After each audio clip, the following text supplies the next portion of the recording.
Really settled into the passage quite well now. Reminds me very much of the Atlantic crossing the other way around, you know, the east to west Atlantic crossing, where you just sort of, the days blend into each other, you get into a really established routine and everything, yeah, just sort of goes along. So I'm leaving the main triple reefed. It's just not worth unreefing and reefing again. It's just so gusty that it'll come up with very little notice. It'll just suddenly be gusting like 27, 28. God damn it. So yeah, it's still really wavy, as you can see. It's not a good sea state still. It's just completed day 5 and basically just shy of 600 miles. Yeah, but life is good on board. Like, I've enough comfort food to make me feel, you know, there's no hardship in it all really.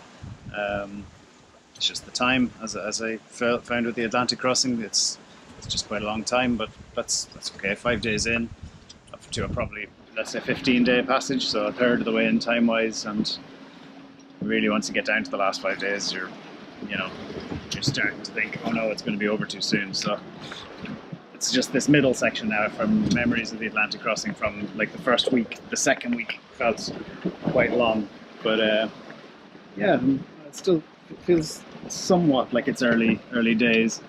So yeah, we'll see how we get on. So annoyingly, this gimbal, due to all the rocking, has broken at a bad time. Exactly when we're rocking the most, so I've had to ungimbal the oven. This one's kind of loose as well, actually. So I had to ungimbal the oven, and I'm gonna have to fix this situation. Like every job on a moving boat, that took way longer than it should have. But it's fixed now. Something doesn't look quite right about it. I might be slightly off center, but I mean, it does seem to be swinging. So yeah, hopefully everything is okay. This really is the nicest day I've had in a long time on the water. I got a fishing line out and the sun is out. It's lovely. It's not too warm, not too cold. And yeah, after windy weather, it's just really nice to have a bit of a break and sit in the cockpit and just enjoy sailing again. The first couple of days, when I'm not settled on a passage, I find myself watching a lot of TV or listening to podcasts, etc. Whereas when I am settled in, I just start to read a lot of books and sleep a lot. And the pleasure I get from a 20-minute nap, especially, you know, when you're so tired that you're hearing voices and noises, and just falling asleep when you're asleep but you're awake and you're hearing voices that you know you'd be hearing if you're awake but you're dreaming them, and you can feel even in your sleep, like, you know how long is left on the timer, you know if the sails are luffing, you can feel it, you can feel how the boat's doing. Like, even though I was asleep, I would be able to say, yeah, she's going well, or no, she's not going well. And so just getting so much in tune with the boat, awake, asleep, no matter what you're doing, that's one of the marks of a longer passage, I think. So, pretty perfect day. Is going to finish up with a little bit of a mini squall, I think, but it's beautiful and there's plenty of wind. I'm flying around 6.5, 7 knots. I think I'm starting to get a bit of current behind me as well, which is good. Yesterday I felt like between the waves the boat was just wallowing and slowing down, and now it's like there's a constant push behind me.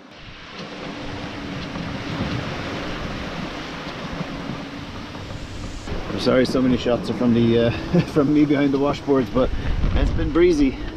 I just woke up after a pretty decent night's sleep, despite the fact that this well, I say a decent night's sleep, a decent hour or two sleep.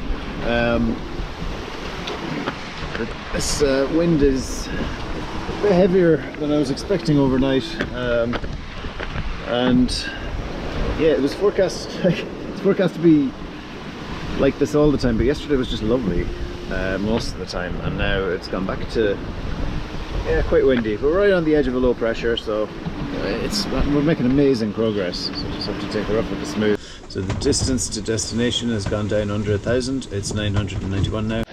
For the last 48 hours, basically since Saturday morning, there's been a depression to the north of here, an area of low pressure. So what we're getting is the edge of it, and that has given us these really good westerly winds. Yeah, so no surprise really that the conditions are, it's not tough exactly, it's difficult to sleep is the only thing. Brilliant conditions really, and we're flying along, you know, look right now, we're going 6.5 knots. And I did manage a little bit of sleep last night in the end. I actually had dreams that there was a French island exactly here, and I was thinking, like, why did I not think of stopping into that French island between Bermuda and the Azores? Like, I mean, it's right in my path. And I was sailing in the bay and everything and looking for a place to anchor. And then I woke up and there is no island between Bermuda and the Azores. So I think we have another 48 hours of these conditions, which is fine. I'll be tired at the end of it, but like, this is as good as it gets in this, for this passage, you know. It's like, it's not a trade winds passage, so you've got to expect a little bit more wind than it would be ideal, and more variability in that wind. It's early morning on day 7, about to complete the first week at sea, and we're closing in on halfway. We're about 30 miles away from the halfway mark. So yeah, the last, basically since Friday morning, I haven't been on deck. I haven't changed the sail plan at all. It's been really heavy. The windiest it got was actually early this morning, which I wasn't expecting. I would say I was back up to gusting 35 early this morning.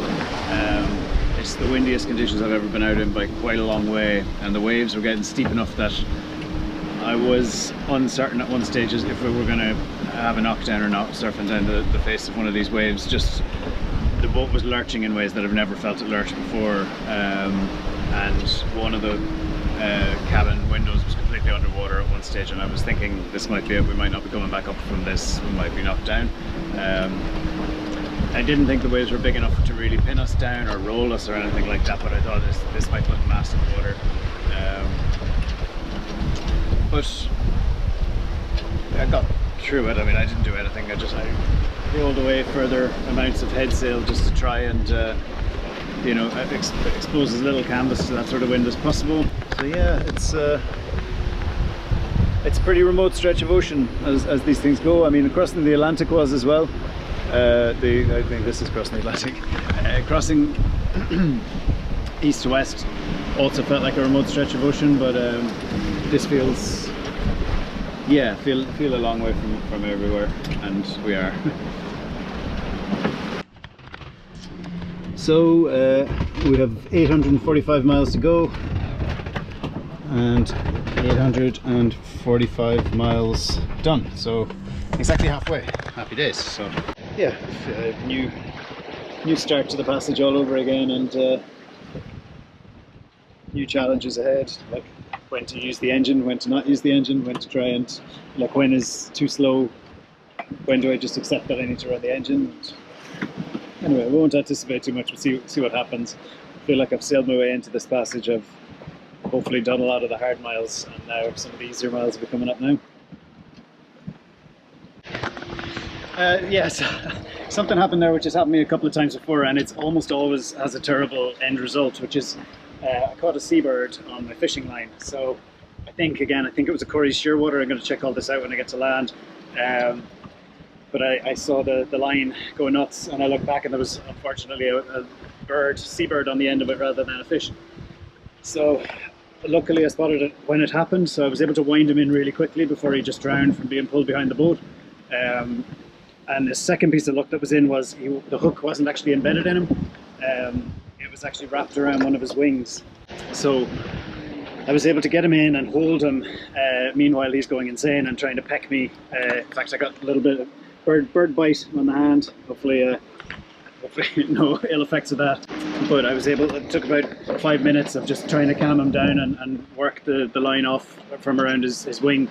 But luckily, again, because the hook wasn't embedded in him, I was able to just unwrap him and fling him up into the air, and he flew away. It seems to be none the worse for wear.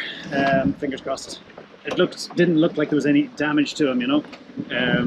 So that's a good outcome. I've had before where, you know, you kind of just know they're not going to survive, but I think that guy probably will. Yeah, weird things happen when you're out here. Although, like I said, that's happened to me 3 or 4 times. I had one time when I was fishing for mackerel in Sligo Bay with a fairly light rig, and the bird actually flew up into the air. And I had a fishing rod rather than a hand line, so I was like reeling this bird in out of the sky with the fishing line. It was the most surreal experience of my life. So it's Tuesday evening. This is due to be the last of the heavy wind, but it's just, there's a bit of a sting in the tail. The waves have gone very irregular, and I just heard an almighty crack coming from the cockpit a few minutes ago, and went up, and the cockpit was just full of water, like up to almost the cockpit locker lids. And luckily it drained quick enough, but obviously just took a really big smash of a wave.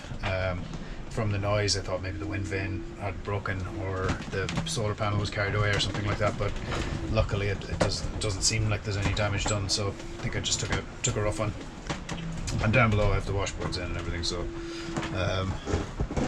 and the locker, the cockpit floor drained reasonably quickly. Yeah, just a bit of shock really. I haven't really taken a full wave into the cockpit locker like that before, or sorry, into the cockpit floor like that. I'm glad I wasn't out there. It'd be very scary and very wet. We'll see anyway. I'm just talking now to get over the fright of that crack. I really thought the boat was like, didn't know what had happened, but I thought something had been ripped off. So I'm happy that it was just the force of the water coming through into the cockpit. So 4 days of quite strong winds. And it was always forecast that Wednesday and Thursday would be days where I might fall into a bit of a hole in the wind, and have a calm day Wednesday and Thursday, and that has so far turned out to be true. So about 4 this morning I woke up after actually falling asleep properly at around midnight, and I slept for 4 hours, which happened me on the Atlantic passage as well. I missed an alarm and fell asleep for a long time, and I think it was actually around the same stage. It just gets to the stage where your body knows you need it, and you stay asleep for much longer than you intend. So that was good. I feel much more rested today.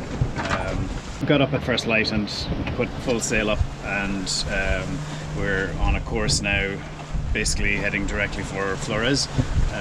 It's 760 miles left to go, so well over half now, and the next couple of days are just going to be slow. I'll run the engine if it slows down like under 2 or 3 knots of boat speed, but at the moment we're going 3.5, 4 knots of boat speed, and with the waves a little bit more even. Something a bit unusual is happening at the moment, which I'm under motor as I was expecting, and the wind has gone around to the north, even slightly northeast, which I wasn't expecting northeast, but I was expecting north. But what I wasn't expecting is we've got a very strong current flowing either south or southwest. If it's flowing south, it's incredibly strong. If it's flowing southwest, it's strong enough, like maybe 1.5 knots. If it's flowing south, and it's easily 2 knots. So I wasn't expecting that, and we were a little bit north of the Great Circle route from where I was, but now we're being dragged back down south again. And obviously from where we are now, the Great Circle route is we're now going to be south of the fastest line from where we are now. So I don't know what this is. There's nothing on the chart that would indicate whether this is some part of the Gulf Stream that's being diverted south. Really wasn't expecting any southerly currents, or definitely no westerly currents. There's nothing in the pilot book about it. The pilot book says the rumline route is suitable in certain conditions. It doesn't mention currents. I was aware that I'd be getting less help from the Gulf Stream, but I didn't think I'd be getting adverse currents. So at the moment we don't have much choice. We're close hauled, so we either tack and start going north directly into it, or even northwest, which would be madness, or we just hang on here and hope that it's a relatively narrow little band of south-going current. It's confirmed that there's a localized current here heading south, very strong, which is exactly what I'm experiencing and feeling. Luckily, he's telling me it's not that wide. It's 15 miles wide, and then it should let me go. Current was pretty short-lived. It's about 12:15 now, so about 3 hours after I first noticed it, and we feel like we're through it. I've turned off the engine and we're sailing just a little bit off close hauled at about 2.5 to 3 knots.